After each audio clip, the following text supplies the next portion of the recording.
Pozdrav svima, evo javljamo se sa Atosa Svete Gore. Sada je 7 sati 10 minuta i vidite da je mjesec još uvijek visoko i da je još uvijek noć. Vrlo interesantno. U Srbiji to nismo imali prilike da imamo, nikad. Znači ovdje je negdje noć, pa ja ne znam, skoro do 8 sati.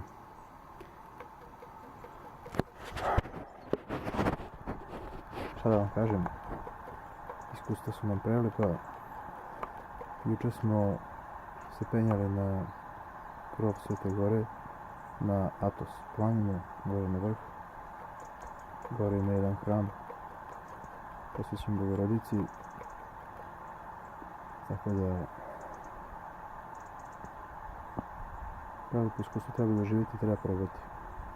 Ko nije probao, izvolite. Javit ćemo vam se opet. Ćao.